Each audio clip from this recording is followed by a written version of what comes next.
जय श्री राधे। पूज्य श्री सद्गुरुदेव भगवान के चरणों में प्रणाम। नवदा भक्ति में स्मरण भक्ति हम कल सुन रहे थे। पूज्य श्री सेठ जय दयाल गोयनका जी कहते हैं स्मरण भक्ति के विषय में,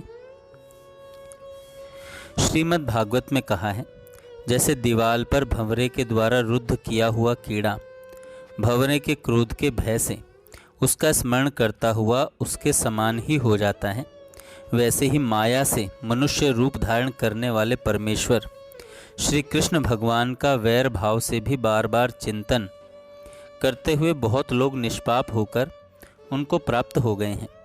इसी तरह काम, द्वेष, भय, स्नेह तथा भक्ति से ईश्वर में मन लगाकर बहुत से साधक पाप रहित होकर परम पद को प्राप्त हो चुके हैं। श्रीमद् भागवत में आता है, जो पुरुष संपूर्ण क्रियाओं को करते समय आपके मंगलमय रूप तथा नामों का श्रवण, कथन, स्मरण एवं चिंतन करता हुआ आपके चरणार विंदों में ध्यान रखता है, वह फिर संसार में नहीं आता। विषय चिंतन करने वाले का मन विषयों में आसक्त होता है और मेरा बार बार स्मरण करने वाले का मन मुझ में ही लीन हो जाता है। भगवान कहते हैं, श्री कृष्ण चंद्र महाराज के श्रीमद् भागवत में आया है, श्री कृष्ण चंद्र महाराज के चरण कमलों की स्मृति सब पापों का नाश करती है तथा अंतःकरण की शुद्धि, परमात्मा में भक्ति, विज्ञान, विराग सहित ज्ञान एवं शांति का विस्तार करती है। विष्णु सहस्त्र नाम के आदि में कहा है, जिसके स्मरण मात्र से मनुष्य जन्म रूपी संसार बंधन से मुक्त हो जाता है, संसार को उत्पन्न करने वाले उस विष्णु के लिए नमस्कार है। श्री तुलसीकृत रामायण में सुतीक्ष्ण जी की स्मरण भक्ति सराहनीय है। सुतीक्ष्ण भगवान के प्रेम में मग्न होकर मन ही मन भगवान का स्मरण करता हुआ कहता है, जो परम प्रिय अति पातकी जिन कबहूँ प्रभु सुमिरन करो, ते आज मैं निज नैनन देखो, पूरी पुलकित हिय भर्यो। आगे जाकर भगवान के ध्यान में ऐसा मस्त हो गया कि उसे अपने तन मन की सुधि भी नहीं रही। मुनि मग माझ अचल हुई बैसा, पुलक शरीर पनस फल जैसा। इतना ही नहीं, भगवान के दर्शन होने पर भी यही वर मांगा कि हे नाथ, मेरे हृदय में आपका निरंतर वास हो। इससे यही सिद्ध होता है कि सुतीक्ष्ण को भगवान का ध्यान बहुत ही प्रिय था।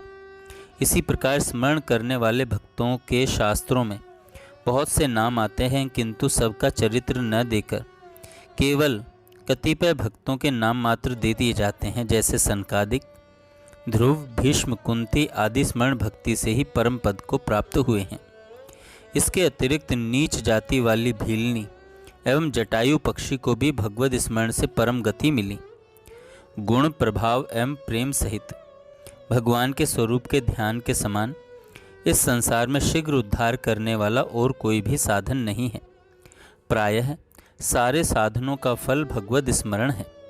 इसलिए अपना सारा जीवन उपयुक्त प्रकार से भगवत चिंतन में बिताने की कटिबद्ध होकर चेष्टा करनी चाहिए। श्री कबीरदास जी ने भी कहा है, सुमिरन सो मन लाइए, जैसे दीप पतंग, प्राण तजे छिन एक में, जरत न मोड़े अंग।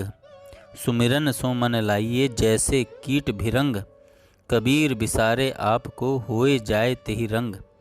इसलिए भगवत प्राप्ति की इच्छा वाले साधक पुरुष को उचित है कि सब कार्य करते हुए भी जैसे कछुआ अंडों का, गौ बछड़े का, कामी स्त्री का, लोभी धन का, नटी अपने चरणों का, मोटर चलाने वाला सड़क का ध्यान रखता है, वैसे ही परमात्मा का ध्यान रखें।